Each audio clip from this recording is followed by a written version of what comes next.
আজ আপনাদের সামনে হাজির হয়েছি আসিফ মোল্লার গল্প তৃষ্ণা নিয়ে। কি দেখছেন এমন করে?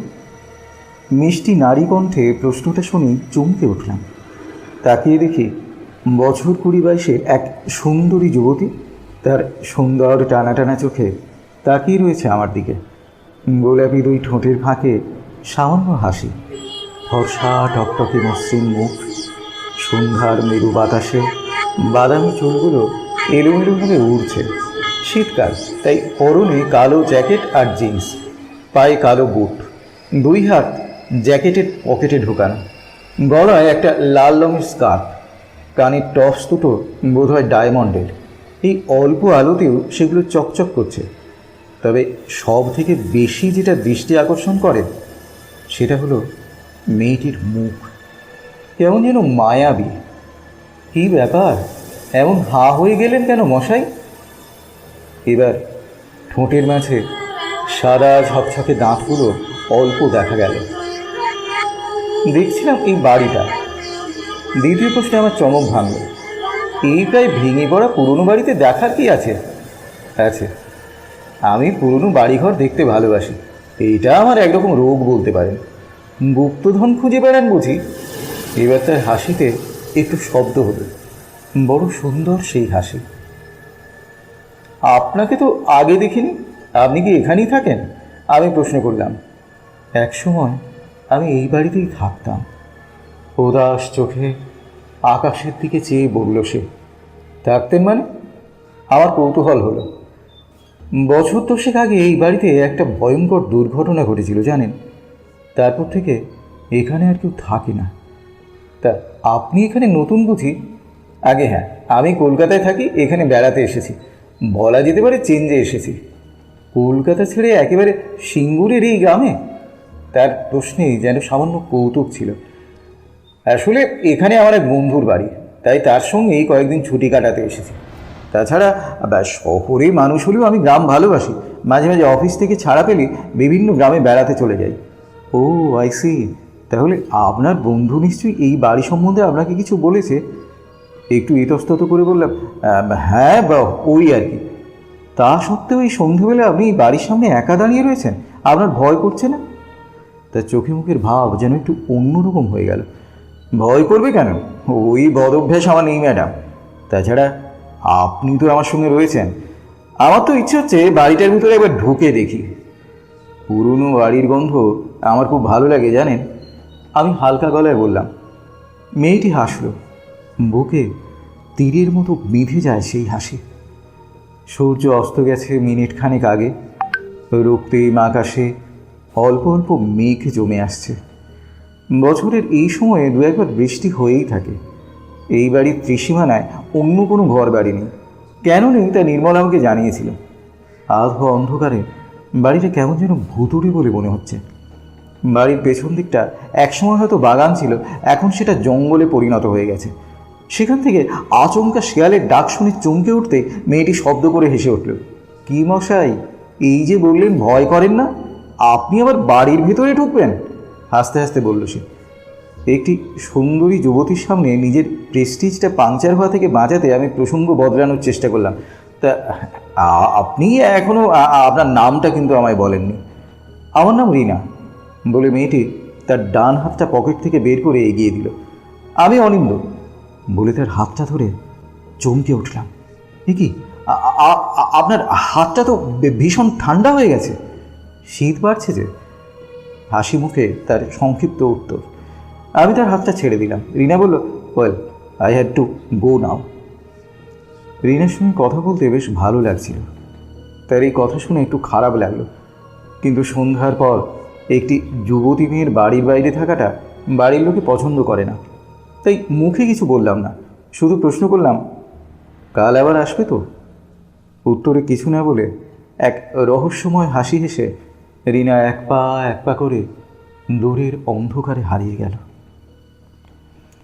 সপ্তাহ 3 আগে একদিন অফিসের পর আমি আর নির্মল কফি খেতে খেতে এটা ওটা নিয়ে গল্প করছিলাম। এই ধরনের আলোচনা সাধারণত এক বিষয় থেকে অন্য বিষয়ে চলে যায়। কথা বলতে বলতে নির্মল একসময় তাদের গ্রামের এই বাড়িটার কথা বলে। একে তো পুরনো বাড়ি, তার উপর রহস্য ঘেরা। কাজেই বাড়িটার প্রতি আমার তীব্র আকর্ষণ জন্মায়। নির্মলকে হোটেলের কথা জিজ্ঞেস করতে সে আমাকে এই মারে তো সেই মারে, গাধা, গ্রামে আমাদের পৈতৃক বাড়ি থাকতে তুই কিনা হোটেলে থাকবি? ওরে ছাগল, আশা অ্যাপার্টমেন্টের অর্ধেক বাসিন্দা স্বচ্ছন্দে থাকতে পারবে আমাদের বাড়িতে। নির্মল যে মিথ্যে কথা বলেনি সেটা ওদের বাড়ি দেখেই বুঝেছিলাম। 3 তলা প্রকাণ্ড বাড়ি। হতভাগা আগে কখনো বলেনি যে ওদের পূর্বপুরুষ এককালে এই অঞ্চলের জমিদার ছিল। বাড়ির একটা অংশ আগেকার মতোই আছে, মানে নির্মলের ঠাকুরদা এভাবেই রেখে দিয়ে গেছেন বনে দিয়ে না বজায় রাখার জন্য। অন্য অংশটা একেবারে আধুনিক, যেন চাল ডালের খিচুড়ি, একই সঙ্গে নবীন এবং প্রবীণ। নির্মলের পরিবার যেমন বনেদি তেমনই আধুনিক, আবার ঠিক ততটাই ধনী। নির্মল যে কলকাতায় চাকরি করে সেটা নিতান্তই তার জেদের বসে। আমরা এসে পৌঁছেছিলাম বেলা 10টা নাগাদ। নির্মলের মা আমাদের ব্রেকফাস্টের জন্য যে আয়োজন করেছিলেন তা দেখে আমি তো হাঁ। লুচি, মুরগির মাংস কষা, পায়েস, রসগোল্লা ইত্যাদি খাওয়ার পর আবার দুপুরে কিছু থাকতে পারে বলে আমার মনে হয়নি। কিন্তু সেখানেও আর এক কাণ্ড, পোলাও, রুই মাছের কালিয়া, ইলিশ মাছ ভাজা, এইসব দেখে তো আমার চক্ষু চড়ক গাছ। দুপুরে পেট পুড়ে খাওয়ার পর ঘণ্টাখানিক ঘুম দিয়ে যখন উঠলাম তখন বিকেল 5টা বেজে গেছে। নির্মল কোথায় যেন গিয়েছিল, ফিরে এসে আমাকে বলল, এরে ঘুমোলো, চল এবার ওঠ, যার জন্য তোকে নিয়ে এসেছি সেই বাড়িটা দেখবি, চল। হাত মুখ ধুয়ে চা খেয়ে বেরিয়ে পড়লাম। নির্মল প্রথমে বাইক নিতে যাচ্ছিল, আমি তাকে বারণ করলাম, বললাম, তুই তো বলেছিলিস বেশি দূরে নয়, তাহলে চল না, হেঁটেই যায়। ঠিক আছে চল। পুরানো নির্জন বাড়িটার সামনে দাঁড়িয়ে নির্মল বলল, একসময় জানি সেই জায়গায় একটা ছোটোখাটো গ্রাম ছিল। বাড়িটা প্রায় 200 বছরেরও বেশি পুরনো। আমি ঠাকুরদার কাছে শুনেছি একসময় এই বাড়ির কর্তার সঙ্গে তার বাবার নাকি ঘনিষ্ঠ সম্পর্ক ছিল। সেই থেকে এই বাড়ির সঙ্গে আমাদেরও একটা সম্পর্ক গড়ে উঠেছিল। উৎসব অনুষ্ঠানে একে অপরের বাড়ি যাওয়া আসা লেগেই থাকতো। আমার ঠাকুমা ছিলেন এই বাড়িরই মেয়ে। বুঝতেই পারছিস, সম্পর্কটা বন্ধুত্ব থেকে আত্মীয়তায় পরিণত হয়ে গিয়েছিল। কিন্তু হঠাৎ কী যে হয়ে গেল বাড়িতে। দীর্ঘ নিঃশ্বাস ফেলে চুপ করলো নির্মল। আমি প্রশ্ন করলাম, কেন, কি হয়েছিল? বছর 10 আগে হঠাৎ একজন কাজের মেয়ে মারা গেল। বছর 20 বয়সে সেই মেয়েটির শরীরে নাকি কোনো রোগ ছিল না, অন্তত রাতে শুতে যাওয়ার আগেও সে একেবারে সুস্থ ছিল। বাড়ির সব কাজ করে তারপর সে শুতে যায়, কিন্তু পরদিন তার মৃতদেহ আবিষ্কার হয়। স্বাভাবিকভাবেই হইচই পড়ে যায়। কিন্তু কাজের মেয়ে বলেই হয়তো কিছুদিন পরে ব্যাপারটা সকলেই ভুলে যায়। কিন্তু মাস 2 যেতে না যেতেই আবার এক মহিলা, যিনি বাড়ির ছোট বউ ছিলেন, তিনি মারা গেলেন ঠিক একইভাবে। শুতে যাওয়ার আগে সুস্থ, সকালে মৃত। এবার ডাক্তার এলো, পরীক্ষা হলো, জানা গেল রক্ত স্বল্পতা মৃত্যুর কারণ। সবার মাথায় বাজ পড়ল। ডাক্তার জানালেন প্রতিদিন নাকি তার শরীর থেকে রক্ত কমে যাচ্ছিল, কিন্তু কীভাবে তা ডাক্তার বলতে পারলেন না। খবর উঠে গেল রক্তচোষার আবির্ভাব হয়েছে গ্রামে। তারপর মাস 2 অন্তর অন্তর আরও 2 জনের অস্বাভাবিক মৃত্যু হলো এই বাড়িতে। ছোট্ট সুন্দর সেই গ্রামটা হঠাৎ একদিন জনশূন্য হয়ে গেল। সকলে পালিয়ে গেল গ্রাম ছেড়ে। এমনকি এই বাড়ির অবশিষ্ট জনাদয়েক মানুষও এক রাতের অন্ধকারে কোথায় যে গা ঢাকা দিলেন তা কেউ জানে না। সকলের ধারণা তারা আর বেঁচে নেই। সেই থেকে আজ অবধি এই বাড়িটা এভাবেই পড়ে রয়েছে। কেউ ঢুকতে সাহস করে না, অবশ্য না করারই কথা। সেদিন আমার খুব ইচ্ছে হয়েছিল বাড়িটার ভেতরে একবার ঢুকে দেখার। 4 জন মানুষের মৃত্যু রহস্য লুকিয়ে রয়েছে বাড়িটার মধ্যে, আর সেই সঙ্গে জনাতিনিক মানুষের আকস্মিক অন্তর্ধানের রহস্য। ভীষণ কৌতূহল হয়েছিল সেদিন। কিন্তু নির্মল কিছুতেই আমাকে বাড়ির ভেতরে ঢুকতে দিল না। সে বলল, দেখ ভাই, এই পরিত্যক্ত গ্রামে মানুষের পা পড়তে অন্তত 5-6 বছর সময় লেগেছিল, কিন্তু এই বাড়ির ভেতরে ঢোকার মতো দুঃসাহস আজ অবধি কেউ করেন। তোকে বাড়ির মধ্যে ঢুকতে দিয়েছি শুনলে বাবা মা আমাকে আস্ত রাখবে না। তাছাড়া আমাদের বাড়িতে এসে তোর কোনো ক্ষতি হোক সেটা আমি একদম চাই না, কাজে ওই চিন্তা তুই বাদ দে। পরদিন বিকালে আবার বাড়িটা দেখার আকর্ষণ অনুভব করলাম। বেরোতে যাব এমন সময় নির্মল এসে হাজির। সে বলল আমাকে নিয়ে কোথায় যেন যাবে। আমি কিন্তু নাছোড় বান্দা। আমার কথা শুনে নির্মল আমার সঙ্গে আসতে চাইল, কিন্তু আমার ইচ্ছে করছিল একা যেতে। তাই অনেক কষ্টে নির্মলকে রাজি করালাম এই বলে যে আমি ওই বাড়ি থেকে অন্তত 10 হাত দূরে থাকব। বাড়িটা যতই দেখি মনে মনে ততই মুগ্ধ হয়ে পড়ি। মনের কোনো কৌতূহল জাগে বাড়িটা সম্বন্ধে। কল্পনা করি 1 দশক আগে ছোট্ট গ্রামটার কথা, তখনকার মানুষদের কথা, কীভাবে তারা থাকতো, কেমন করে রাতারাতি গ্রামটা জনমানবহীন হয়ে গেল। এইসব কথা ভাবতে ভাবতে শরীর রোমাঞ্চিত হয়ে উঠত। এই দিকটায় মানুষ তেমন আসে না, এলেও সন্ধ্যার আগেই সরে পড়ে। প্রথম এবং দ্বিতীয় দিন আমি রিনা নামের সেই মেয়েটিকেও দেখিনি। নির্মলকে মেয়েটির ব্যাপারে জিজ্ঞেস করতে হবে। কিন্তু নির্মল কি জানে? 10 বছর আগে নির্মলের বয়স খুব বেশি হলেও বছর 15 বেশি হওয়ার কথা না। পরদিন যথাসময়ে সেই বাড়িটার সামনে গিয়ে দাঁড়ালাম। নির্মলকে জিজ্ঞেস করে কোনো ফল হয়নি। ও বলেছিল যারা বাড়ি থেকে চলে গিয়েছিলেন তারা আর ফিরে আসেননি। হতে পারে রিনা নামের এই মেয়েটি তাদের কোনো আত্মীয়। তারপর চোখ টিপে বলেছিল, দেখিস ভাই, সুন্দরী মেয়ে, প্রেমে টেমে পড়ে যাস না যেন।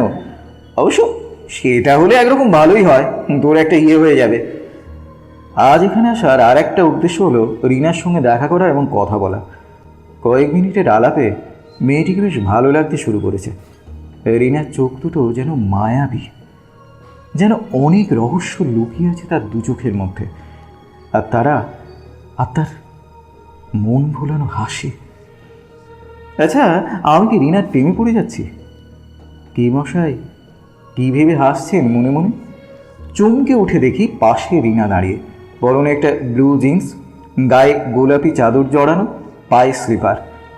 আজ ঠান্ডাটা তেমন নেই, তাই আমাকে তার পায়ের দিকে তাকিয়ে দেখতে দেখেই বোধহয় বলল রিনা। গতকাল সন্ধ্যার পর যেভাবে মেঘ জমতে শুরু করেছিল তাতে আমার মনে হয়েছিল যে রাতে বৃষ্টি হবে, বললাম আমি। রিনা হাসল। আমি মুগ্ধ দৃষ্টিতে তাকিয়ে রইলাম তার মুখের দিকে। আজ আবার আমার দিকে হাঁ করে তাকিয়ে রয়েছেন যে? তোমাকে দেখছি, তুমি সত্যিই খুব সুন্দর বলে ফেলি অপ্রস্তুত হয়ে পড়লাম। রিনা একটু লজ্জা পেল। তারপর প্রসঙ্গ বদলে প্রশ্ন করলো, কাল যেন বলছিলেন বাড়ির ভিতরে ঢুকবেন, সাহস আছে? আমার মাথায় একটা দুষ্টু বুদ্ধি খেলে গেল। তুমি মানে আপনি যদি আমার সঙ্গে থাকেন তাহলে ভেতরে যাওয়ার মতো দুঃসাহস দেখাতে পারি। রিনা একটু হাসলো। আপনি আমাকে তুমি করেই বলুন, ভালো লাগবে। রিনার গলাটা একটু কেঁপে গেল না? বলতে পারি, তবে একটা শর্তে। আমার কথা শেষ হলো না, রিনা বলল, ঠিক আছে, আমিও তোমাকে তুমি করেই বলবো। আমার মনের মধ্যে কি যেন একটা হয়ে গেল। ভেতরে ভেতরে বড্ড উত্তেজিত হয়ে পড়ছে। মনের মধ্যে যেন ঝড় উঠেছে। সেটা কি প্রেমের? জানি না। রিনার চোখ আকাশের দিকে। আমি আকাশের দিকে তাকালাম। সর্বনাশ, সমস্ত আকাশটা কালো অন্ধকারে ছেয়ে গেছে। কিছুক্ষণের মধ্যেই বৃষ্টি শুরু হবে। শীতল বাতাস বইতে শুরু করেছে। এতক্ষণ যেন ঘোরের মধ্যে ছিলাম আমি, এসব টেরই পাইনি। রিনার চোখ দুটো উদাস হয়ে গেল হঠাৎ। সেই চোখে যেন প্রাণ নেই। আমার বুকটা কেঁপে উঠল। রিনা, কি হলো তোমার?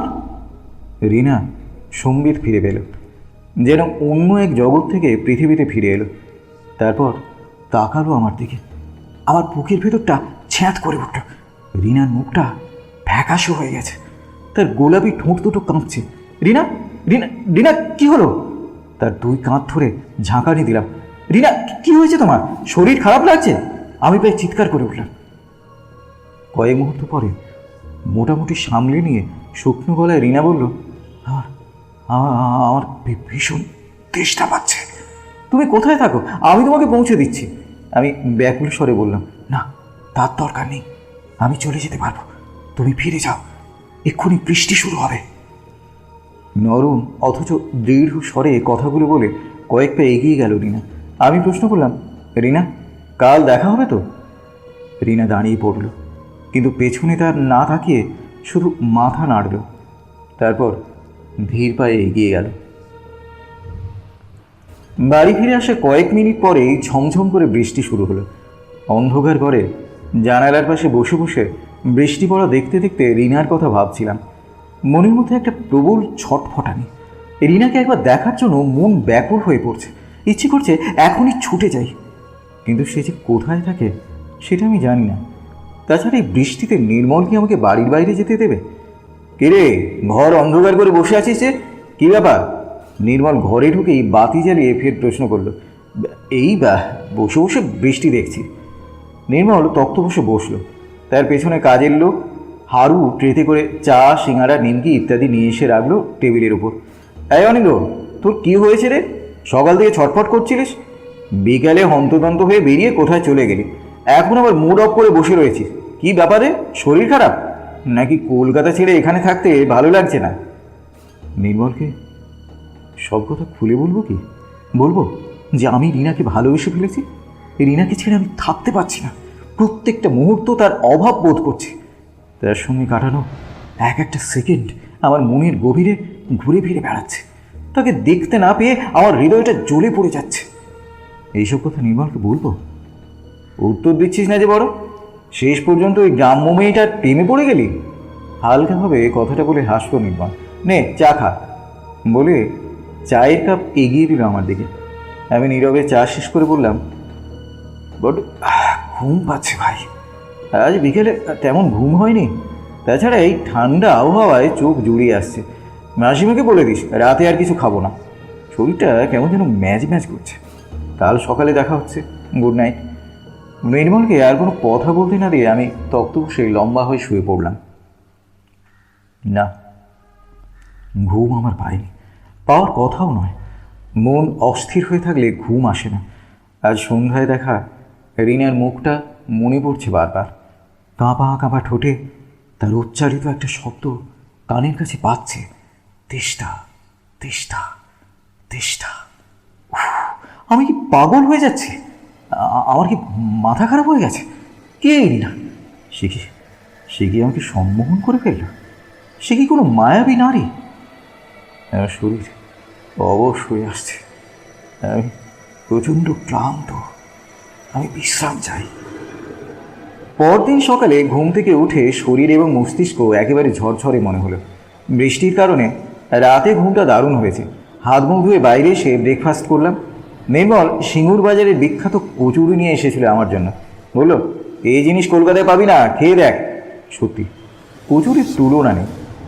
যত বেলা বাড়ছিল আমার মনের অস্থিরতা তত বেড়ে উঠছিল। বিকেল 5টা বাজতেই আবার বেরিয়ে পড়লাম। আজ যেমন করেই হোক রিনাকে আমার ভালোবাসার কথা জানাবো। মিনিট 20 লাগলো সেই বাড়িটার কাছে পৌঁছতে। রিনা এখনও আসেনি। সত্যি বলতে ঠিক কখন যে রিনা আসে সেটা আমি বুঝতে পারি না। তার পায়ের শব্দও পাই না, কেমন যেন চুপিসারে এসে হঠাৎ চমকে দেয় আমাকে। তবে মেয়েটি ভারী মিষ্টি। মনে মনেই হেসে ফেললাম। আজ আবার মনে মনে হাসছ? হাসি থামিয়ে চমকে উঠে দেখলাম রিনা দাঁড়িয়ে রয়েছে, মুখে স্বভাব সিদ্ধ কৌতুক মেশানো হাসি। আজ তার পরনে সেই কালো জ্যাকেট, জিন্স আর স্লিপার, গলায় গোলাপি স্কার্ফ, খোলা চুলগুলো উড়ে উড়ে এসে পড়ছে তার মুখে। তার চোখের দিকে তাকিয়েছিলাম আমি। বললে না তো কেন হাসছিলে? সে আবার প্রশ্ন করল, তোমার কথা ভেবে। আমার কথা ভেবে? কেন? আমার অস্বস্তি বাড়তে শুরু করেছে। রিনা আসার সঙ্গে সঙ্গেই যে প্রসঙ্গটা এদিকে চলে আসবে এটা আমি ভাবিনি। ভেবেছিলাম একটু সময় পাওয়া যাবে, তারপর ধীরে সুস্থে রিনাকে সব কথা বলে দেব। কিন্তু হিসেব যে উল্টে গেল। কী হলো? উত্তর দিচ্ছ না যে? মুখের উপর থেকে চুল সরাতে সরাতে প্রশ্ন করলো রিনা। রিনা, তোমাকে একটা কথা বলতে ইচ্ছে করছে, কিন্তু কেমন করে যে বলবো সেটা বুঝতে পারছি না। তুমি সেটা কিভাবে নেবে সেটা ভেবে একটু ভয় করছে। বলতে বলতে আমার গলাটা ধরে এলো। বলো না, কি বলবে? শান্ত গলায় বললো বটে, কিন্তু রিনার মুখের ভাবে সামান্য পরিবর্তনটা আমার দৃষ্টি আড়ালো না। কিন্তু কিন্তু করে আমি বলেই ফেললাম, রিনা, আমি আসলে তোমাকে আমি তোমাকে ভালোবেসে ফেলেছি রিনা। বলি দৃষ্টি মাটির দিকে নামিয়ে নিলাম। ভয় হচ্ছিল রিনা কীভাবে নেবে ব্যাপারটা। অনিন্দ, তাকাও আমার দিকে। কাঁপা কাঁপা গলায় রিনার কথা শুনে দৃষ্টি মাটির দিক থেকে নিয়ে এলাম রিনার চোখে। বুকটা দুরুদুরু করলেও রিনার দৃষ্টিতে ভাবটা ছিল অন্যরকম। গত 2 দিন তোমার সঙ্গে আলাপ হওয়া, কথা বলার পর তোমার প্রতি আমার মনে একটা বিশেষ অনুভূতি সৃষ্টি হয়েছে অনিন্দ।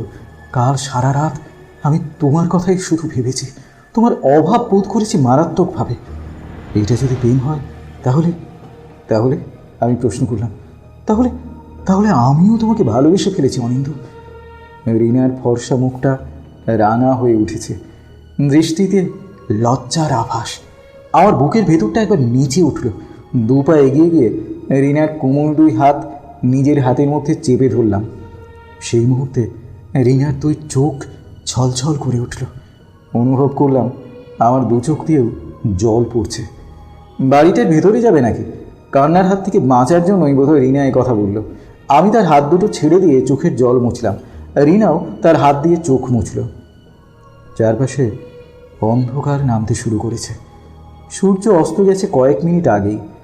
অল্প অল্প মেঘ জমছে জায়গায় জায়গায়, তবে বৃষ্টির সম্ভাবনা বিশেষ নেই। আমি রিনার দিকে তাকালাম। সে এক দৃষ্টি চেয়ে রয়েছে বাড়ির দরজার দিকে। বললাম, তোমার ভয় করবে না তো? রিনা একটু হেসে বলল, তুমি তো রয়েছো আমার সঙ্গে, ভয় কিসের? আমার বুকটা 2 ইঞ্চি চওড়া হয়ে গেল এ কথা শুনে। তাহলে চলো, আজ বাড়িটার দর্শন করেই ফিরব। বাড়ির ভেতরে পুরানো স্যাঁতস্যাঁতে গন্ধ, বন্ধ বাড়িতে যেমনটা পাওয়া যায়। মাকড়সার জাল থেকে মুখ বাঁচিয়ে আমরা এগিয়ে চললাম।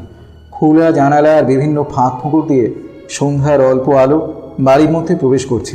হঠাৎ বিদ্যুৎ চমকানোর শব্দে পুরানো ভগ্নপ্রায় বাড়িটা কেঁপে উঠল। রিনা পেছন থেকে সবাই আমাকে জড়িয়ে ধরল। আমি পেছন ঘুরে তাকে বুকে টেনে নিলাম। কয়েক মুহূর্ত কাটার পর রিনা বোধহয় একটু লজ্জা পেয়ে নিজেকে আমার আলিঙ্গন থেকে মুক্ত করে নিতে চাইল, কিন্তু আমার সারা শরীরে তখন বিদ্যুৎ খেলে যাচ্ছে। আমি 2 হাতে রিনার 2 কানের পাশটা ধরলাম। রিনা হয়তো বুঝেছিল আমার উদ্দেশ্যটা, সে বাধা দেওয়ার চেষ্টা করলো, কিন্তু আমি শুনলাম না। ধীরে ধীরে তার 2 ঠোঁট এগিয়ে আসতে লাগলো আমার ঠোঁটের দিকে। তারপর 2 ঠোঁট এক হলো। সেই বিশেষ মুহূর্তে আচমকা প্রচণ্ড শব্দে কোথাও যেন বাজ পড়ল। তারপর শুরু হয়ে গেল ঝমঝম করে অঝোর ধারায় বৃষ্টি। ছাদের ফুটো দিয়ে টপ টপ করে জল পড়তে শুরু করলো বাড়ির ভেতরে, আমাদের আশেপাশে। তখনও দুজনের ঠোঁট একে অপরের উপর চুম্বকের মতো লেগে রয়েছে। সে এক স্বর্গীয় অনুভূতি। জীবনের প্রথম চুম্বনের অভিজ্ঞতা বড়ই মধুর হয়। বাড়ির খুব কাছে কোথাও যেন একটা শেয়াল ডেকে উঠল হঠাৎ। রিনার শরীরটা একবার যেন কেঁপে উঠল। তারপর বিদ্যুৎ বেগে সে নিজেকে সরিয়ে নিয়ে তার 2 হাত দিয়ে আমাকে চেপে ধরলো দেয়ালের সঙ্গে। আমি কিছু বুঝে ওঠার আগেই রিনার 2 ঠোঁট আবার চেপে বসলো আমার ঠোঁটের উপর। কয়েক সেকেন্ড কাটল। আমার সমস্ত শরীর তখন শিহরিত ও রোমাঞ্চিত। অদ্ভুত এক আনন্দে আমার মন তখন ভরে যাচ্ছে। এমন সময় খেয়াল করলাম রিনার ঠোঁট নেমে এসেছে আমার গলার কাছে। প্রথমে আমার গলায় রিনার নরম ঠোঁটের স্পর্শে আমার সমস্ত শরীরে যেন কাঁটা দিয়ে উঠল। তারপর হঠাৎ এক অজানা ভয়ে আমার শরীর ঠান্ডা হয়ে গেল। আমার গলায় দাঁত বসিয়ে দিয়েছে রিনা। কোনো তরল পদার্থ টেনে নেওয়ার মতো শব্দ হচ্ছে। রিনা, রিনা, কি করছো তুমি? রিনা, আমাকে ছেড়ে দাও। রিনা! যন্ত্রণায় আমি চিৎকার করে বললাম। বাইরে তখনও প্রবল বৃষ্টি লীলা চলছে। আমার চিৎকার এই ক্ষুধার্ত বাড়ির পেটের মধ্যেই মিলে গেল। কিন্তু রিনা, সে তখনও একইভাবে আমার গলা থেকে রক্ত শুষে চলেছে। আর মাঝে মাঝে অদ্ভুত অদ্ভুত শব্দ বের হচ্ছে তার মুখ দিয়ে। আমি তাকে সরিয়ে দেওয়ার চেষ্টা করলাম, কিন্তু পারলাম না। তার শরীরে যেন শয়তান ভর করেছে। নাকি একটু একটু করে রক্ত কমে যাওয়ার ফলে আমি দুর্বল হয়ে পড়ছি। সর্বনাশ! মনে পড়ে গেল, নির্মল বলেছিল এই বাড়িতে ঘটে যাওয়া সেই মর্মান্তিক ঘটনার কথা। রক্ত স্বল্পতায় মৃত্যু হয়েছিল 4 জন মানুষের। আর রিনা বলেছিল সে নাকি একসময় এই বাড়িতেই থাকতো। হঠাৎ 4 জন মানুষের মৃত্যুর জন্য দায়ী আর কেউ নয়, স্বয়ং রিনা। রিনা আসলে মানুষ নয়, সে রক্তচোষা ভ্যাম্পায়ার। আবার যন্ত্রণায় চিৎকার করে বললাম আমি, কিন্তু রিনাকে বাধা দেওয়ার মতো শক্তি আমার আর ছিল না। রিনা আমার সঙ্গে ছল করেছে। আমি যাকে প্রাণ দিয়ে ভালোবেসেছিলাম সেই আজ আমার প্রাণ নিতে উঠে পড়ে লেগেছে। রিনার সেই নিষ্পাপ মুখটা ভেসে উঠল আমার চোখের সামনে। আর ভাবতে পারছিলাম না আমি। আমার বুদ্ধি চিন্তা সব অবশ হয়ে পড়ছিল ধীরে ধীরে। কতক্ষণ কাটলো জানি না। এক সময় রিনা তার দাঁত তুলে নিল আমার গলার ওপর থেকে। আমি দেওয়াল ঘেঁষি বসে পড়লাম। শরীরের সমস্ত শক্তি যেন শুষে নিয়েছে সে। আবছা দৃষ্টিতে দেখলাম রিনার চোখ মুখ উজ্জ্বল হয়ে উঠেছে, মুখে এক পৈশাচিক হাসি। এতক্ষণে তার তৃষ্ণা মিটেছে। ঠোঁটের আশেপাশে লেগে থাকা রক্তগুলো তার লকলকে চিপ দিয়ে চেটে চলেছে রিনা। মাঝে মাঝে এক রক্ত জল করা হাসি হেসে এই বাড়ির প্রত্যেকটা ইঁটে আতঙ্ক ধরিয়ে দিচ্ছে।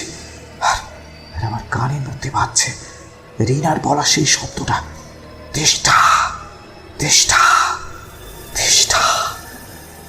বাড়ির খুব কাছে প্রচণ্ড শব্দে আবার একটা বাজ পড়ল। আমি শিউরে উঠে মৃত্যুর কোলে